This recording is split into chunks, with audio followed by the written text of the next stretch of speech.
I grew up down in Stovall, Prince Collins, right by the high-rise building. I guess one of the hardest things for me was growing up, I was kind of like in that time of era where you had segregated and integrated schools.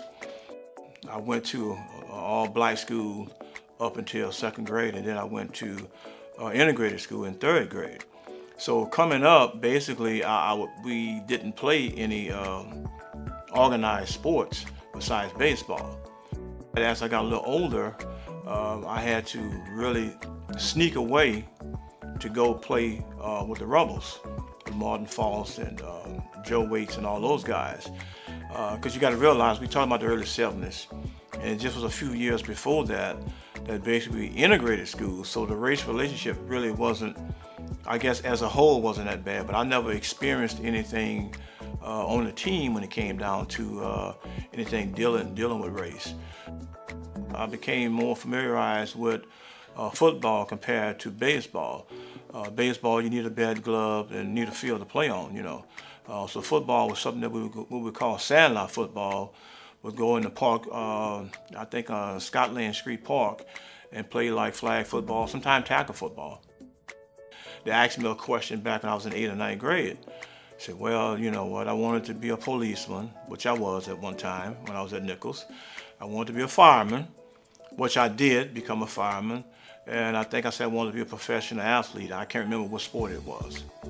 You know, the most memorable thing for me was that basically, you know, coming from a segregated school, being able to have white friends on the football team that was out there trying to accomplish the same goals.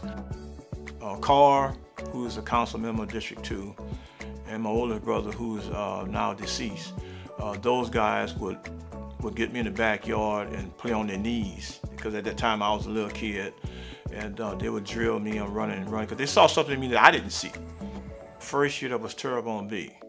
Of course, football is the first sports, and I started out playing football there. I started out actually playing wide receiver, you know, because I was tall, and then Paul Fitch, you know, which was an all-state baseball player, was the quarterback, and we kind of more like tag team on what me and Martin did, just take the ball, just throw it deep long, you know. And I did the high hurdle, low hurdles, which at the time was 180 lows, I think 110 highs.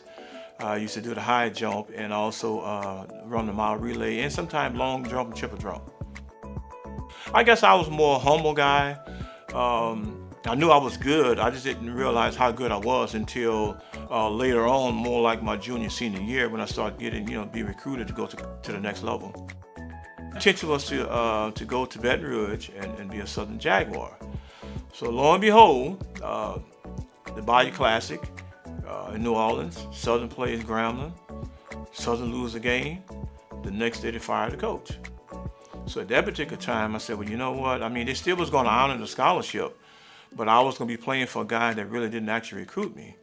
So at that particular time, I decided I need to go to Nicholls and just let the chips fall where they may fall.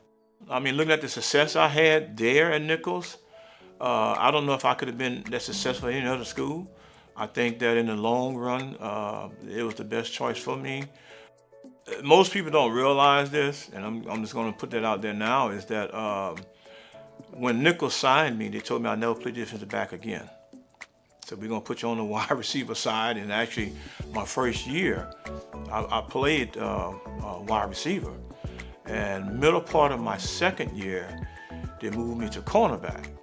You know, and I said, they called me in the office, and I said, well, I thought you guys said I wasn't going to play defensive back. I said, no, well, the good thing about it, the more you can do, the better off you are. I said, okay. So I accepted. I was a little disappointed, but I accepted. And they put me at cornerback. And Coach Joe McGoey, who was my defensive back coach at the time, said that, I thought he was blowing smoke up my behind, to be honest with you. He said that you're going to break, and at this particular time, Gary Barbaro was an all-pro with the Kansas City Chiefs. So you're going to break his record. So I said, okay, all right, coach, whatever you say. So one day a scout from the Cowboys came in there, and Coach McGoey called me in there and said, listen, hey, this guy here is going to break Gary Barbaro's record. And he shook my hand and introduced himself to me. So from that point on, I think that second year, I think I had maybe 2 or 3 interceptions my sophomore year. I can't totally remember the number, but I think what helped me out was that I basically was a good reader on routes by being a wide receiver, so I knew the route trees. That 1980 year was just one of those years that I mean, it's like it was a magical year. And once I started intercepting balls like that, then it became harder because teams started throwing away from me. You know, after my junior year, my stock rose. Okay, Emerson Walls led the nation. I was second in the nation, and Ronnie Lott was third in the nation. Them guys were seniors and I was juniors. After my senior year, you know, I started having leg problems with my hamstrings. I just wasn't worried about the NFL. When I talked to my brother, and I went and started working with the fire department. And what happened is that you're there 24 hours. So I would lift weights there, and I would do my running and my exercises, you know, over there. So I get a guy by the name of John Gravois, became my agent. The Houston Gamblers reached out to me. So actually I went there with them, and one of the scouts from the Saints remembered what I did at Nicholls, and they reached out to me, called me down for a workout, and I mean, they signed me on the spot. It was a very, very big jump. I think what helped me out was that Bum Phillips allowed me to come and work out 4 days a week with the off training before the season started. Working out Monday through Thursday with the teams, lifting with them, learning the different defenses and stuff like that. I think I'd have been lost, but I kind of adjusted pretty quick. It was a numbers thing, but they didn't actually make you feel like that. I mean, I loved playing for the Saints, right here in my backyard, right next door to Terrebonne Parish. My second year in New Orleans, I developed a hamstring problem down there. I had some other offers to stay in the NFL. But at that particular time, I decided, you know what, I think I need to maybe get away and try something different. I just get a call out the blue from a scout from Canada. I didn't even know anything about Canada. It's a beautiful city. It's a beautiful place to live, Canada. The only bad thing about it is that it gets so cold. It's harder playing there as a defensive back, mainly because the slot backs can run toward the line of scrimmage. The football field is 110 yards long. The end zones is 20 yards long, and the football field is about 15 yards wider. And every down, they're pretty much passing the ball. Quarterback, demi-poids numéro 4, number 4, Greg Harding. Is on the offense, is as good as anybody's. Oh, Ray Alexander went high for it. The good coverage provided by Greg Harding. I had a lot of fun there. The people were very receptive to me, being from Louisiana, and all you had to say, New Orleans, or New Orleans, so they say, Bourbon Street, and they can pretty much identify with, you know, who you are and where you was from.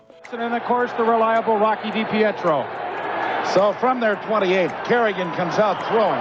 Just as well for him that the ball was underthrown, because Greg Harding would have been in the end zone going the other way. Looking for Steve Stapler was Kerrigan. It was one of those moments that I had that I felt that maybe I could come back and try it again, but then I realized that it really wasn't for me. I just felt that Houma was my place, that actually I needed to be. I never really give it a second guess thought of moving somewhere else or living somewhere else. One of my best friends, Jerome Bargan, who's president of NAACP, and he said, man, listen, you'll be a good school board representative. You'll be good in the community. I gave it some thought, and I jumped on board with it. And with 26, 27 years later, I'm still dealing with it. Coach TPR teams, boys and girls, because those individuals are our future.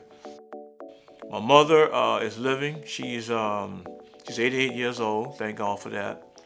She's president of the Women's Day Association here in Terrebonne Parish, and she formed that situation.